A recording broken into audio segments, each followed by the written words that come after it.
Are you making fun of me? Isn't it customary to bring high-end desserts? My business partner scoffed at me for bringing my wife's homemade pudding as a gift. There's no way we can serve this shabby-looking pudding to the president, he said. Then he snatched the bag of pudding from my hand and threw it into the trash can. A sad sound echoed in the room. I was left speechless at this sudden incident. Overwhelmed by anger and frustration at not being able to do anything, I returned home. "That man's getting fired," said my wife with a mischievous grin. I was surprised by her smile, which was different from usual. The next day, I was invited to the president's office and was shocked by the unexpected turn of events. My name is Danny Klein, and this is my 10th year working as an office worker. I'm about to take a gift to a business partner, but I'm quite nervous. The reason being that the person I'm about to see is known to be difficult to work with. A man named Walter Morris. If you don't bring a gift he likes, he won't even have a proper conversation with you. At worst, he would say, "Something urgent has come up," and he'd send you back right away. Still, he's an important business partner, so I had to put up with him. One day, my manager came to my desk and said, "That company's patented technology is indeed excellent. You know that it has significantly grown our company." "Yes, but I also do notice that they've turned arrogant because of it." "Indeed, we used to work hand in hand to create better products." My manager's eyes narrowed as if remembering something, then he turned a sympathetic gaze on me. I let out a bitter laugh and ran my hand through my hair at the back of my head. "I've heard that the president and his wife are kind people, despite the current partner, the person in charge, being a difficult man. I hope for things to get better soon." "Indeed, it should improve in a while. It's tough, but that's part of the job." "Thank you, I'll do my best. But picking a gift each time is a headache. He accuses me of slacking off if I bring the same ones." "The gift? Oh, by the way, I remember that the president's wife is quite fond of pudding. If you have a chance to meet them again, how about buying a pudding?" Upon hearing my manager's words, I thought of a pudding from a particular store. Its texture was as smooth as cream and it melted in your mouth. It was a pudding that perfectly balanced richness and sweetness. The pudding made by my wife, Lily. Lily runs a small pastry shop that she has created by renovating a part of our house. Of course, the taste is guaranteed. It's a popular product that's loved by everyone in the neighborhood, from kids to seniors, often selling out by mid-afternoon. I wrapped up a conversation with my boss and decided to rush home after work. At home, Lily, who had finished her work, had started preparing dinner in the kitchen. As I approached Lily, I could smell a faint sweetness. Humming a tune and greeting me with, "Welcome home," I immediately told Lily about the conversation I had earlier. "The boss's wife seems to be a big fan of pudding. I'd like to take some as a gift. Could you make some?" "Do you think my pudding would be good enough?" Lily said this, but I could see she was smiling with delight, which relieved me. Even though Lily is great at making puddings, preparing it as a gift for the wife of my business partner is probably nerve-wracking. But Lily willingly said okay. As soon as she finished making dinner, she started prepping for the pudding without having her dinner, saying she needed to prepare for tomorrow. "Thank you, Lily. I'm sorry." "No problem. I want many people to taste my pudding." Saying so, Lily busily started the prep, moving back and forth between the kitchen and the shop. Seeing her like this, I couldn't just stand there doing nothing. I decided to help Lily with the prep by following her instructions. That day, we ended up going to bed later than usual. Looking forward to seeing the boss and his wife's reaction tomorrow, I immediately fell asleep. The next morning when I woke up, Lily was already awake and popped her head out from the shop wearing a white apron. "It's ready!" On the tray in Lily's hand were several puddings cutely wrapped. "Thank you, Lily." I didn't know what time she woke up to do all this, but I could feel the effort Lily put into it, and I thanked her multiple times. Lily, seeming a bit shy, laughed and said, "It didn't take that long because you helped me." As I recalled the morning's events, a smile spread across my face. I carefully placed the puddings, wrapped in white paper bags with blue ribbons, on the passenger seat and let out a sigh. With renewed determination, I started up the company car. There shouldn't be any problem if it's Lily's pudding. It will definitely go well. That's what I believed. Until I heard a voice trampling on my feelings. What is this? As always, I mentioned Walter's name to the smiling receptionist at the client's entrance and was told to wait a bit. I gently sat on the chair in the entrance, checking to make sure the pudding in the bag wasn't overturned. While waiting, I saw Walter, who had just a hint of a smile, coming from the elevator right next to the entrance. And when he peered at what was in my hands, the first thing he said was, "What is this?" in a dubious tone. I involuntarily flinched. Nonetheless, I replied, trying to appear unfazed. "It's just a little something. It's pudding. My wife, who runs a pastry shop, made it." However, my words were cut off by Walter's scoff. "Pudding? Are you making fun of me? Isn't it customary to bring high-end desserts?" His words were dripping with scorn. His eyes were narrowed and the corner of his mouth was slightly raised as if to mock. At first, I didn't understand what he was saying, but as I slowly realized, I noticed that my fists were trembling in rage. My partner was a client with whom we'd been working amicably so far. I couldn't afford to ruin that relationship here, so I swallowed my feelings and started to speak. "Although not high-end, my wife has been making puddings that are pretty popular." "No way! I can't possibly eat a pudding made by an amateur." Walter roughly snatched the bag of pudding from my hand. "What are you doing?" I was so surprised that I snapped at him. My anxious voice and Walter's dry laugh echoed throughout the entrance. The receptionist who had attended to me earlier and some employees who just happened to pass by were looking at us suspiciously. "I'm bothered by being presented with such trashy stuff." Walter lifted the bag to his face and narrowed his eyes as if examining it. While I felt my blood rising to my head, I struggled to maintain my composure. "But I heard it's the CEO's wife's favorite." "Even so, would you bring something made by an amateur?" "My wife is certainly not an amateur." "Even so, you must understand that I can't serve such an unsightly pudding to the president." With that, Walter let go of the bag he was holding over the trash can placed next to the chair. It all happened in an instant. My body couldn't react in time, and I could only stand there in silence. The bag with the pudding inside fell into the trash can, making a sorrowful sound. A small scream came from the receptionist's direction. "I'll dispose it for you today. Just be careful next time," he said, his voice laced with what sounded like utter annoyance. All I could do was stare at the discarded pudding and utter an almost inaudible, I'm sorry." Walter nodded silently, whether satisfied by my reaction, I wasn't sure. "I had some urgent matters come up. I hate to ask, but can you leave?"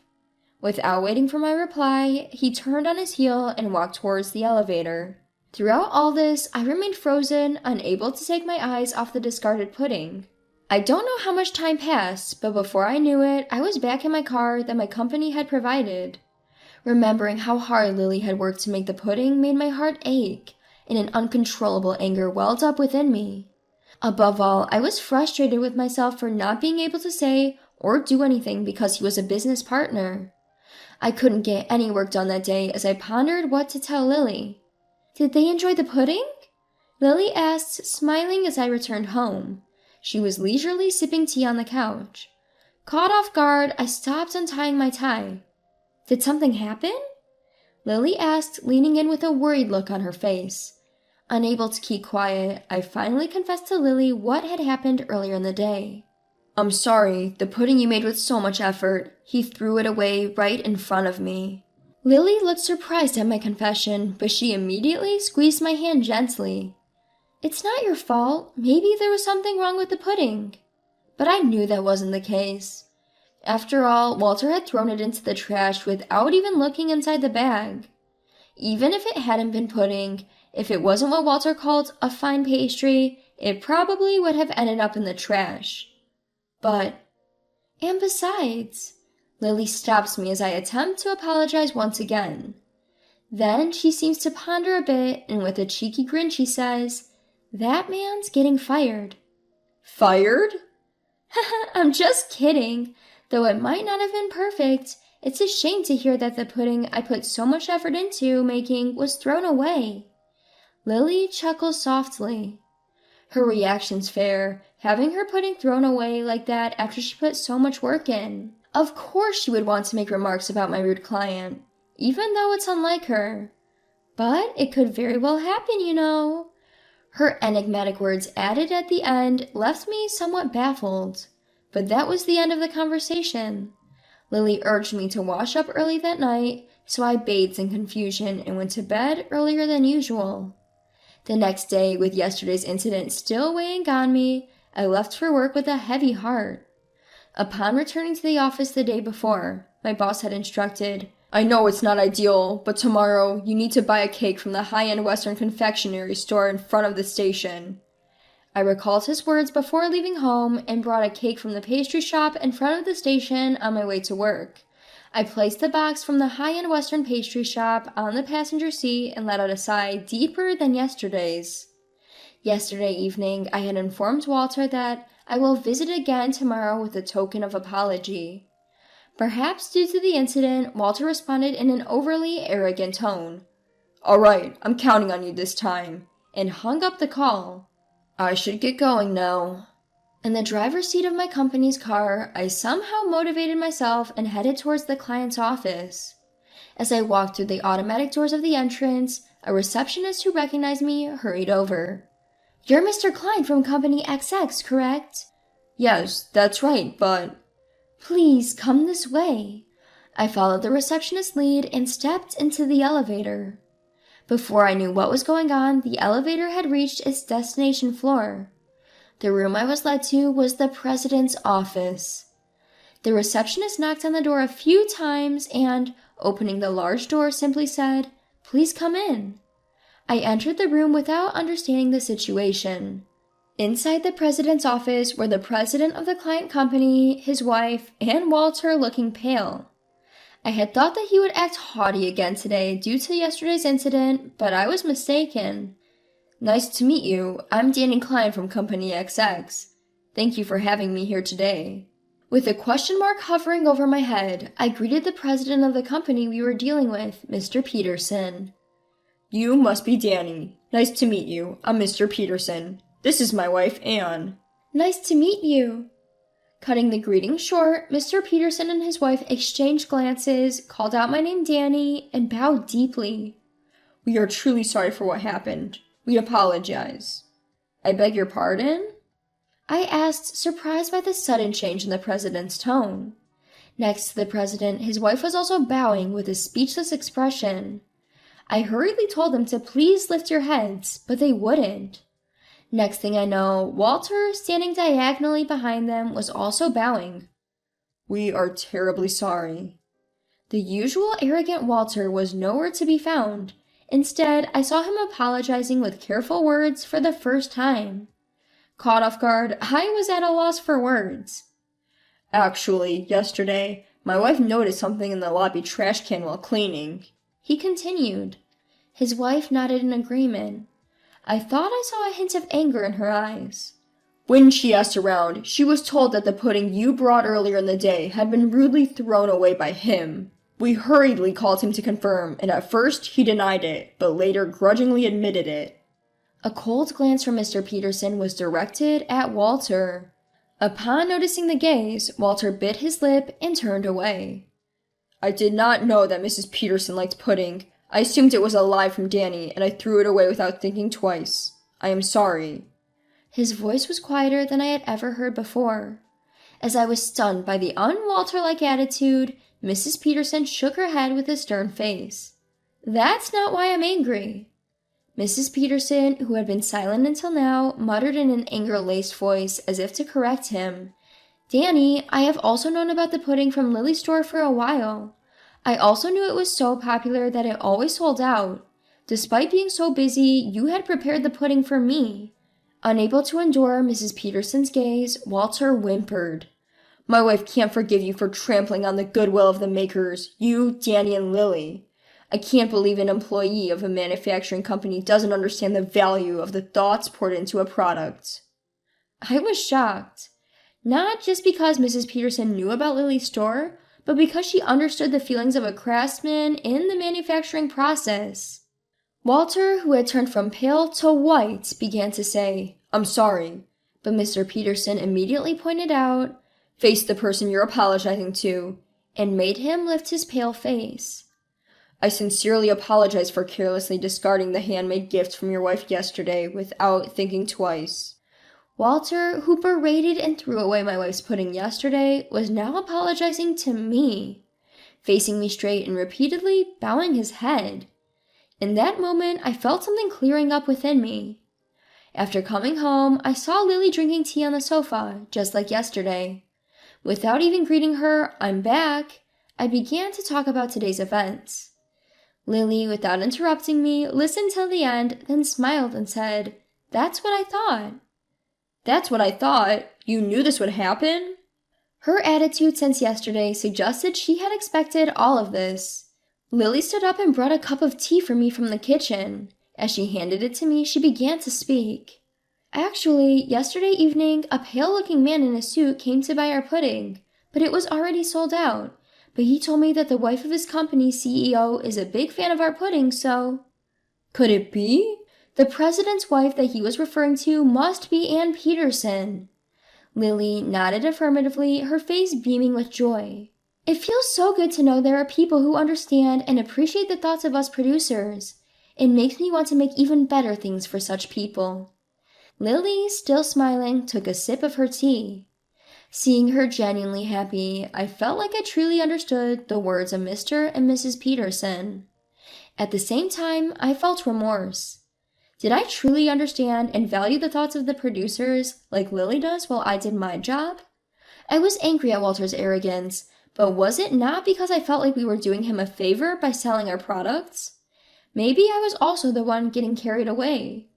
Like Lily, shouldn't I perform work that will deliver the thoughts of creators to consumers?